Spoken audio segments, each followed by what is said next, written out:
Historiquement, Sony a toujours suivi le lancement de ses principales consoles PlayStation par des versions plus minces environ 3 à 4 ans après leur sortie initiale. En tant que dernière console, la PS5 est littéralement la plus grande de toutes. Une version allégée est donc indispensable. Mais comme elle est si récente, je pense qu'il faudra malheureusement attendre encore un peu avant de voir une version plus compacte.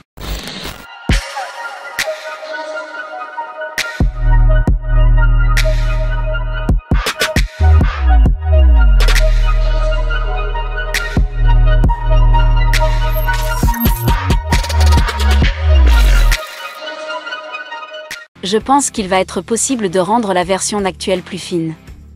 Comment ça, si mince, peut-être si mince? Que diriez-vous de 2 cm et pour le contexte, c'est une fraction de plus que l'épaisseur d'un DVD. Comme nous l'avons découvert dans mes précédentes vidéos sur le PS5, il est relativement simple de retirer son boîtier pour accéder aux composants internes, ce qui nous laisse la carte mère et l'alimentation du PS5. Comme vous pouvez le voir, le bloc d'alimentation à lui seul prend pas mal de place et je ne suis pas vraiment sur des options dont je dispose pour le rendre plus petit, donc je vais le mettre sous le tapis pour m'en occuper plus tard. Si l'on se concentre sur la carte mère principale, l'ampleur du défi reste la même puisqu'elle mesure à elle seule environ 5 cm et demi d'épaisseur, soit un peu plus de 2 pouces. Rappelez-vous que mon objectif est de 2 cm, donc il me reste encore du chemin à parcourir.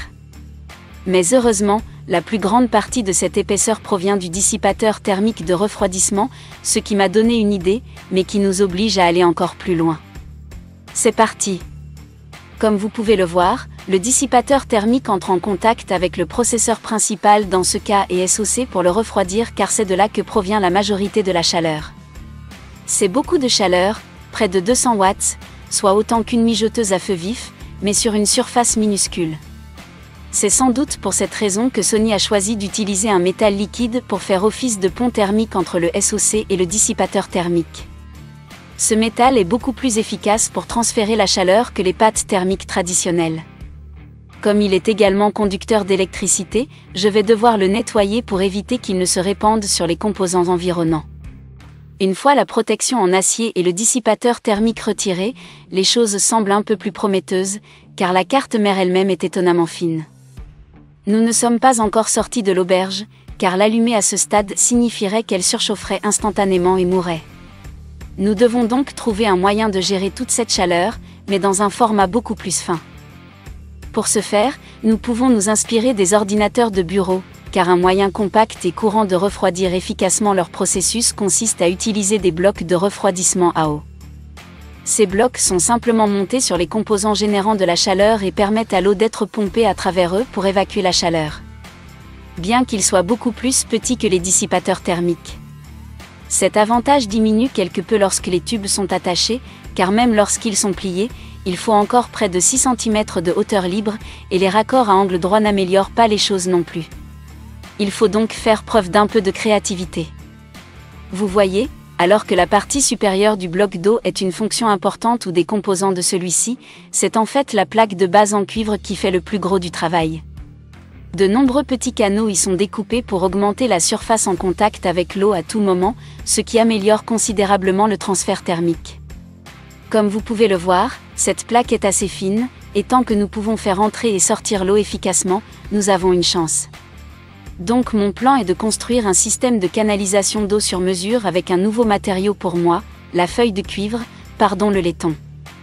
J'ai ici 3 épaisseurs afin de faire un sandwich de cuivre, la couche du milieu étant la plus épaisse avec 3 mm. Pour une raison quelconque, le cuivre sous forme de feuille est ridiculement cher. Et ces feuilles seules coûtent presque autant que le PS5 lui-même. Alors un grand merci à mes supporters Patreon qui donnent à la chaîne pour me permettre de continuer à faire ces projets fous. Vous êtes géniaux.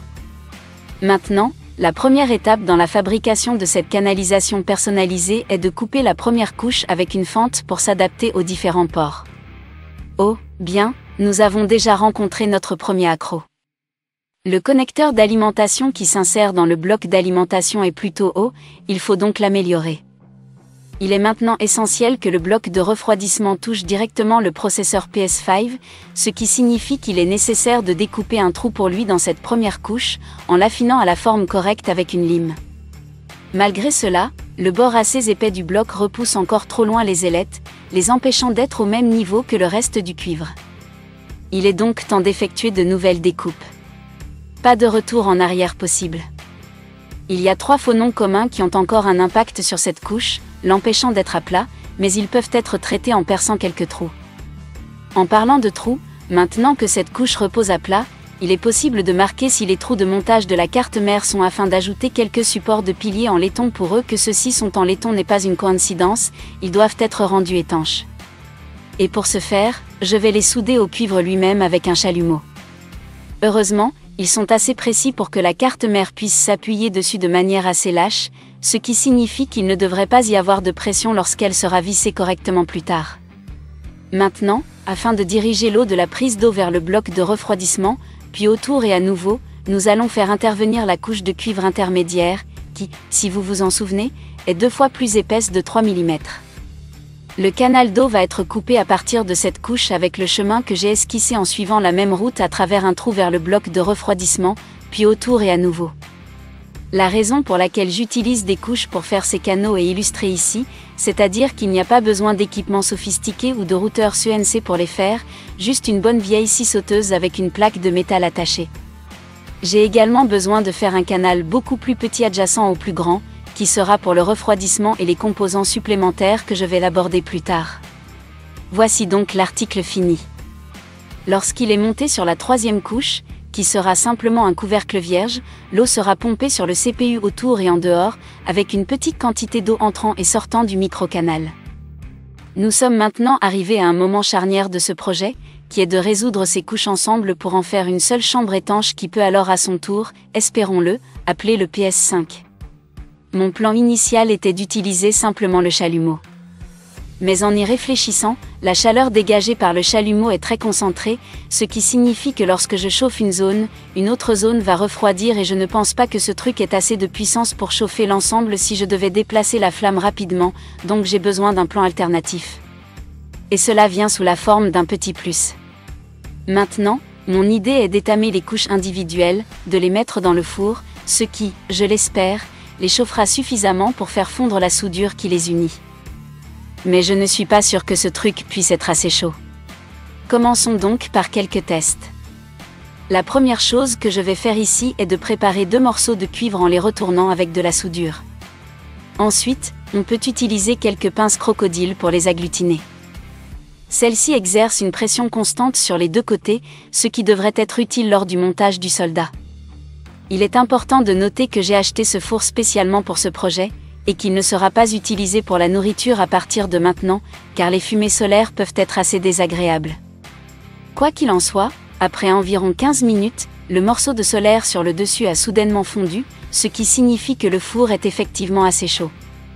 Et pour les bandes, maintenant qu'elles sont refroidies, je peux les séparer, mais on peut voir que le solaire a aussi complètement fondu entre elles. Cette méthode a donc une chance de fonctionner, il est temps de passer aux choses sérieuses. Cette fois encore, les couches doivent être étamées des 2 côtés avant de mettre des pinces crocodiles autour du périmètre. Comme vous l'avez peut-être remarqué, je fais d'abord les couches du bas et du milieu, juste au cas où quelque chose tournerait mal. Mais c'est réussi. C'est un peu gluant à cause du flux, mais les 2 couches sont définitivement jointes ensemble. Maintenant, une chose que j'ai réalisée cependant, c'est qu'il aurait été trop facile pour le mini-canal de se remplir de soudure, ce qui l'aurait bloqué. Donc pour le protéger de la prochaine série de soudures, je l'ai rempli avec une sorte de graisse de silicone. J'ai ce truc depuis des années comme pâte thermique bon marché, mais d'après mes expériences, il résiste assez bien à ces températures et plus important encore, il se dissout dans l'alcool, donc il devrait être facile de l'enlever par la suite puisque le milieu n'est pas pressé par les pinces crocodiles, et de caler un peu de métal pour fournir une pression centrale. Et là nous l'avons. Un waterblock personnalisé fait avec des outils manuels et comme vous pouvez voir, il comporte maintenant quelques ports barbettes d'entrée et de sortie que j'ai soudés en place séparément pour attacher un certain tube plus tard. Pour enlever la graisse, j'utilise une seringue pour la faire sortir avec l'alcool. Comme j'ai ouvert le canal principal, la graisse n'a pas d'autre choix que de passer par le petit canal, c'est pourquoi elle est très têtue. Après quelques heures de trempage, elle finit par éclater. Cela doit être fait plusieurs fois avant que l'alcool ne soit clair. Après quoi, je peux poursuivre avec un mélange d'acide dilué pour éliminer tout le flux restant à l'intérieur à l'aide d'une pompe à eau. Maintenant, comme vous pouvez le voir, il y a une pièce qui manque manifestement ici, c'est le bloc de refroidissement. Je l'ai laissé de côté jusqu'à présent, de peur que les canaux ne se remplissent de soude. Et j'utilise le reste de la graisse pour les remplir afin d'empêcher le solaire de prendre sa place. Et encore une fois que toute la graisse et les saletés ont été enlevées, c'est le moment de vérité. C'est étanche? Oui, mission accomplie. Ok, donc avec ça soudé, je me sens vraiment bien à propos de ce projet. Parce que non seulement nous savons que c'est maintenant étanche à l'air, ce qui le rend également étanche à l'eau. Mais je suis également assez confiant que le livre d'eau lui-même ne s'est pas rempli de soda. S'il l'avait fait, la partie aurait été terminée. Je suis donc très heureux de cela. Mais comme vous pouvez le voir, c'est extrêmement désordonné et pas très présentable. Donc je pense que nous devons le polir et ensuite nous pourrons y mettre le PS5. Alors, allons-y. Je ne vais pas chercher une finition impeccable ici. Ce n'est vraiment qu'un composant interne et il ne sera jamais vu. Mais malgré tout, il a l'air plutôt cool. Avant de pouvoir monter la carte mère en place, il y a quelques ponts thermiques supplémentaires qui doivent être réalisés. Vous voyez que sur le système de refroidissement original, la plaque d'acier est entrée en contact avec quelques composants secondaires générant de la chaleur, à savoir un stockage flash et des circuits d'alimentation. S'assurer que ces composants ont accès à la capacité de refroidissement du bloc d'eau garantira qu'ils sont maintenus aussi frais que ce pourquoi ils ont été conçus, peut-être même plus frais. Et pour faire ceci, j'utilise simplement quelques bandes de cuivre et de la colle thermique avec les composants d'accompagnement recevant la pâte thermique standard pour les préparer pour le montage. Quant au SOC, il a besoin d'une nouvelle couche de métal liquide pour un meilleur pont thermique. Et pour éviter tout débordement, je trace son périmètre avec du mastic pour le sceller, comme sur le dissipateur d'origine avec la même chose du côté du cuivre. Pour assurer un bon contact, j'utilise les supports arrière d'origine pour exercer une pression vers le bas sur l'arrière du processeur. Et en plus de cela, il y a quelques composants de ce côté de la carte qui ont aussi besoin d'un pont thermique, mais cette fois-ci vers un couvercle que je n'ai pas encore fait. Ce ne sont pas des composants particulièrement gourmands en énergie, donc avoir la chaleur dissipée dans un couvercle devrait être tout à fait adéquate pour eux. Mais ce n'est pas du tout le cas pour les VRMS, qui sont dans une rangée juste ici. Ils régulent la puissance d'entrée et par conséquent, ils génèrent trop de chaleur pour être traités passivement par le couvercle. Sur le PS5 original, on les gardait au frais en utilisant un caloduc pour les relier à un petit dissipateur thermique. Un caloduc, pour ceux qui ne le savent pas, n'est pas simplement une tige de cuivre, mais est en fait creux avec une mèche couvrant la surface interne. Comme il y a un liquide à l'intérieur qui a un point d'ébullition bas. Ce liquide s'évapore de la mèche lorsque de la chaleur est appliquée, puis se déplace sous forme de vapeur vers des zones plus froides où il se condense à nouveau, avant de s'imprégner à nouveau dans la mèche où le processus recommence. Cela déplace la chaleur rapidement et efficacement, mais la forme de l'original ne convient pas à mon nouveau design, je vais donc devoir fabriquer le mien. Heureusement, il est assez facile d'acheter des caloducs neufs en ligne, et après les avoir réchauffés, il est possible de les plier assez facilement pour leur donner la forme requise. Ce qui n'est pas si facile, par contre, c'est de fixer les caloducs à quelque chose, car si vous les chauffez trop, ils peuvent exploser. Le refroidissement d'un côté avec un chiffon humide a fonctionné pour moi, et j'ai pu le monter sur le répartiteur en cuivre d'origine. C'est à tout cela que sert le mini-canal d'eau supplémentaire, qui refroidit une pile de cuivre, qui à son tour appelle le caloduc. Et avec cela, tous les ponts thermiques ont été faits et cela semble assez mince. Mais il y a un gros problème qui pourrait gâcher la fête. Où va passer l'alimentation électrique? Comme vous l'avez déjà vu, il est assez gros et a une forme un peu bizarre. Et on peut se demander où Sony a placé le bloc d'alimentation dans ses consoles Slimline précédentes. Eh bien, dans les 2 dernières versions de PlayStation Slim, ils ont radicalement réduit la consommation d'énergie globale des consoles, ce qui signifie que leur bloc d'alimentation interne pourrait être beaucoup plus petit et capable de fournir beaucoup moins d'énergie. Malheureusement pour nous, il n'y a aucun moyen de réduire les besoins énergétiques globaux des PS5s pour permettre l'utilisation de ces alimentations plus petites. Mais il reste une option que nous pouvons explorer et à laquelle Sony et d'autres fabricants de consoles ont eu recours dans le passé, rendre l'alimentation externe. La PS1 et la PS2 Slim ont toutes deux déchargé l'alimentation vers une brique d'alimentation externe pour les rendre plus petites. Cette stratégie a également été utilisée dans plusieurs consoles Xbox. Bien que ce ne soit pas idéal, nous essayons de pousser les choses à l'extrême ici, donc c'est un compromis que je suis prêt à faire. Afin de nous préparer à cela, j'ai besoin de vendre du fil très épais à l'entrée d'alimentation de la PS5 pour réduire la chute de tension sur sa longueur et de le faire sortir entre les connecteurs barbelés, ce qui me permet de le cacher entre les deux longueurs de tubes en caoutchouc qui transporteront l'eau vers et depuis le bloc de refroidissement. Ce truc est un peu plus épais que je ne l'aurais souhaité, mais au moins il est beau et robuste. Et pour l'assortir esthétiquement avec le reste de la construction, j'ai pensé qu'il serait cool de le raser avec une tresse en cuivre, qui fournit également une mise à la terre au châssis. Donc avec ça de fait, nous sommes prêts à ajouter le couvercle. Plus tôt, j'ai utilisé le bloc de refroidissement comme un modèle pour faire ceci en utilisant les derniers morceaux de cuivre et en les assemblant, ce qui a fini par être assez joli. Bien que je veuille un look minimal ici, je dois faire quelques trous pour les ports USB et aussi pour un bouton d'alimentation. Comme je veux que ce bouton d'alimentation serve également d'indicateur lumineux d'alimentation. Nous pouvons prendre la carte d'éclairage originale de la PS5 et coller un tube en laiton sur ces LEDs avec de l'époxy. La LED devrait éclairer cette époxy qui sera visible à travers le tube. Mais nous devrons attendre plus tard pour voir si cela fonctionne bien. En effet, la carte LED elle-même ne comporte pas de bouton. Un peu de colle peut être utilisé à l'autre extrémité pour l'ancrer de sorte qu'en appuyant dessus, elle puisse déclencher un petit bouton poussoir monté derrière elle. Ce bouton poussoir est à son tour relié au bouton Power d'origine. Et ceux-ci déclencheront le PS5 pour qu'il s'allume ou s'éteigne lorsqu'ils seront pressés. Comme je l'ai fait précédemment, j'ai soudé quelques piliers en laiton aux coins internes de ce couvercle, il peut être vissé en place par le dessous avec quelques tampons en caoutchouc fournissant quelques pieds ici aussi. Pour ranger le côté arrière, il a son propre couvercle spécial. Et pour rendre le tube un peu plus propre, j'ai utilisé ma fidèle Prusa pour imprimer quelques supports en plastique pour le fixer à différents endroits, le transformant essentiellement en une longe. Bien qu'il soit assez volumineux, ce n'est pas vraiment visible quand l'unité est en position. D'autant plus que, comme la plupart des appareils de réception, d'autres câbles, comme le HDMI, passent à l'arrière de l'appareil.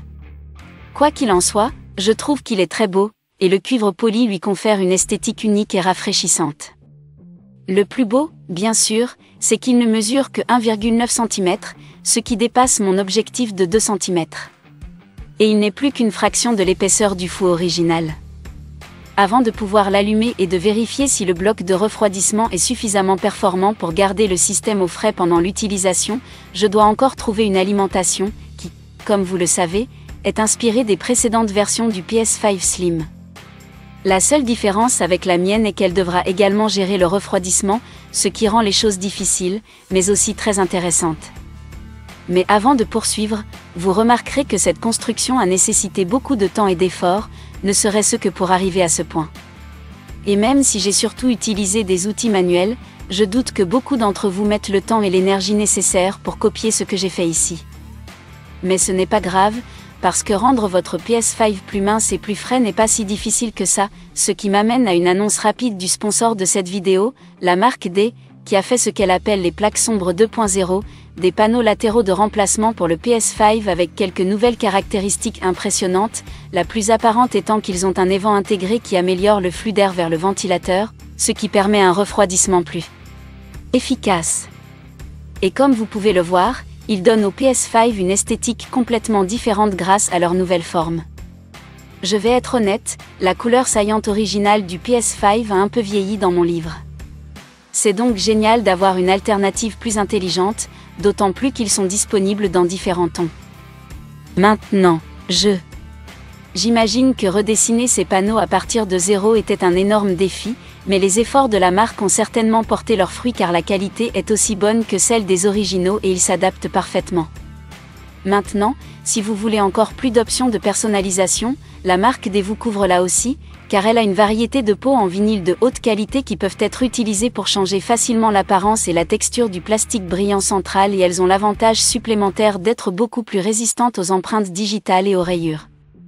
Ils ont en outre l'avantage d'être beaucoup plus résistants aux empreintes digitales et aux rayures, ce à quoi la finition brillante d'origine était très sensible. Rendez-vous donc sur des brands. Comme dit Dark Plat, si vous souhaitez personnaliser votre PS5 pour lui donner votre propre style. Et n'oubliez pas que des brands proposent des skins pour toutes sortes d'autres appareils également, pour que vous puissiez vous les approprier. Merci à des brands d'avoir sponsorisé cette vidéo. Et revenons au projet. Donc, avec ces attaches maintenant ajoutées, j'ai besoin de faire une brique d'alimentation qui peut non seulement fournir de l'énergie pour le PS5, mais aussi le refroidir. Maintenant, en termes d'alimentation, la brique d'alimentation qui était à l'origine à l'intérieur de la PS5 n'est pas seulement d'une forme super bizarre, mais elle ne dispose pas de son propre ventilateur au lieu d'être conçue pour compter sur le flux d'air de la console pour se maintenir au frais. Donc, idéalement, j'aimerais m'en débarrasser et utiliser quelque chose d'entièrement différent. En regardant de plus près ses spécifications, nous pouvons voir que sa sortie est de 31 A à 12 volts, et heureusement, il semble présenter cette tension sans être connecté au PS5. Donc, en théorie, nous pouvons le remplacer par n'importe quelle alternative 12 volts suffisamment puissante. J'ai sous la main cette alimentation d'ordinateur de forme beaucoup plus raisonnable, qui fera l'affaire. Et pour la rendre un peu plus jolie, j'ai fabriqué un boîtier en aluminium pour l'entourer, mais vous vous demandez peut-être pourquoi il est si long. Eh bien, c'est pour faire de la place pour les composants de refroidissement, qui ont été fournis pour cette construction par Alphacol. Le principal d'entre eux est ce radiateur de refroidissement Slimline. Après avoir ajouté quelques ventilateurs pour pousser l'air à travers elle et un ensemble de pompes à eau pour faire circuler l'eau, il peut être monté sur le boîtier à côté de l'alimentation et être relié à la PS5's nouveau tube. Maintenant, comme c'est normal pour les boucles de refroidissement à eau, il a besoin d'un type spécial de liquide de refroidissement, et j'utilise un réservoir temporaire pour faciliter le remplissage. Comme le cuivre du corps principal du PS5 et le boîtier en aluminium de cette unité de refroidissement bloquent tous les deux les signaux Wi-Fi, j'ai étendu les antennes pour les coller à l'extérieur de cette unité afin d'obtenir un signal non obstrué. Bien que ce ne soit pas la chose la plus jolie du monde, elle ne sera jamais vue car l'idée est de la monter sur le mur derrière la TV. Et avec cela, l'unité est complète et nous sommes prêts à la tester. Maintenant, ce serait un euphémisme de dire que je suis nerveux car j'ai travaillé sur ce projet pendant 2 mois. Et espérons que ça marche. Ok, donc 12 volts lui sont fournis comme prévu. Mais il y a une chose que j'espère être la cause, qui est simplement que le ventilateur n'est pas branché. Après tout, j'ai déjà eu des ordinateurs qui ne s'allumaient pas sans ventilateur. Alors peut-être que c'est le cas ici aussi. Mais malheureusement non. Regarde, ce que j'ai fait, c'est que lorsque le câble d'alimentation entre ici, je fais un pont avec la connexion. Donc c'est génial, parce que ce n'est pas si difficile. Et maintenant on fonctionne. Donc ce que j'ai fait c'est de contourner le bouton d'alimentation original et cette petite bande et de la souder directement sur la carte mère. Et ça marche, ce qui est génial. Hey, ce petit bip de triomphe. Nous y voilà. C'est un soulagement. Donc l'allumer, c'est évidemment génial. Mais le but de cette chose était évidemment de la rendre fine, mais elle doit être aussi performante que la console originale en termes de refroidissement de la PlayStation. Donc, l'étape 1 allume l'étape 2, il faut s'assurer qu'elle fonctionne correctement. Lançons donc quelques jeux et voyons si c'est un produit chimique. J'étais loin de me douter que les choses étaient sur le point de mal tourner. Ce n'est pas bon. C'est gelé. Oui, ok. Ce n'est pas ici que ça va être installé de façon permanente. Donc je l'avais appuyé là-dessus et il est tombé en bloquant l'entrée qui est en bas ici. Il n'y avait donc pas de flux d'air, et le PS5 a probablement surchauffé. Espérons que ça n'a pas fait de dégâts permanents. Allez, je suis juste fatigué. Nous avons un autre problème, plus important cette fois. Il ne s'allume plus. Donc la lumière s'allume. Et puis elle s'éteint et il n'y a rien que je puisse faire pour la changer et d'avoir fait une erreur aussi stupide juste à la fin du projet tuant le PS5 Stone Dead est dévastateur. Je suis donc incroyablement déçu. Mais je ne vais pas abandonner parce que la marque D a envoyé un PS5 de rechange pour le rouleau B de son sponsor. Et je vais emprunter la carte mère de cette dernière pour espérer faire fonctionner le système à nouveau. Désolé, des brands. si vous vous demandez où est votre PS5. Eh bien, voici votre réponse, pourquoi vous ne l'avez pas encore reçu. Quoi qu'il en soit, le processus de transplantation de la carte mère n'est pas terriblement difficile. Mais cette fois, j'ai inclus quelques sondes thermiques afin que nous puissions surveiller les températures du PS5 à différents endroits pour s'assurer que tout fonctionne dans les limites des spécifications. Donc avec les unités de refroidissement montées plus solidement cette fois, c'est le moment de vérité. White Common, yes. Oh, merci pour le tour, le dernier. Maintenant, avant de faire quoi que ce soit d'autre, je vais tester les températures de cette chose afin que nous puissions, je l'espère, éviter chaque année une répétition de ce qui s'est passé précédemment. Donc je suis prêt à lancer l'horizon. Forbidden West, qui est un nouveau titre, et qui devrait pousser le PS5 à ses limites. Mais je vais surveiller les thermiques grâce à mes sondes thermiques. Espérons donc que tout se passera bien. Après avoir laissé le jeu tourner pendant plusieurs heures, la première nouvelle est qu'il n'a pas gelé cette fois-ci. Et en vérifiant les températures, nous pouvons commencer à comprendre pourquoi la sonde du processeur principal rapporte une température maximale de seulement 46°C. Comme la sonde n'est pas réellement à l'intérieur du silicium, je pense que la température interne est d'environ 65 degrés, mais c'est quand même un bon résultat. En ce qui concerne la mémoire, celle-ci devrait être assez précise puisque la sonde a été intégrée dans le diffuseur de chaleur lui-même. Et nous obtenons un résultat de 52 degrés ici, le VRM est encore plus froid à 44 degrés indiquant que le caloduc fait son travail. YAY. Donc de bons résultats. Mais comment se compare-t-il à l'original non touché PS5 ? Eh bien, j'ai positionné mes sondes thermiques aussi près que possible de la façon dont les gars de Gamer Nexus ont monté leur tête quand ils ont fait une analyse thermique détaillée de la console. Et il y a quelques résultats intéressants ici, leur mesure du processeur atteint 75 degrés Celsius, bien qu'encore une fois, cela a été pris à l'arrière, il ne serait pas surprenant que la température réelle du silicium soit dans la gamme des 80 degrés Celsius au moins. Quant aux mesures de la RAM, elles indiquent qu'elle atteint 94 degrés Celsius, et qu'elle fonctionne probablement un peu trop près de sa température maximale autorisée. Donc les 52 degrés que nous obtenons sont de très bonnes nouvelles, tout comme les résultats pour le VRMS, le refroidisseur original 71 degrés Celsius, le PS refroidi à l'eau 544 degrés Celsius. Cool. Littéralement, il est probable que nous puissions obtenir ces températures encore plus basses si nous utilisions un refroidisseur plus grand, mais c'est une vidéo pour une autre fois. Je n'arrive toujours pas à croire à la finesse de ce que nous avons réussi à faire et au fait qu'il garde la console plus froide que le refroidisseur d'origine. C'est une cerise supplémentaire sur le gâteau. Et bien sûr, nous avons eu quelques contretemps, alors un grand merci à la marque D qui a sauvé ce projet en sacrifiant sa propre PS5, même si elle ne le sait pas encore.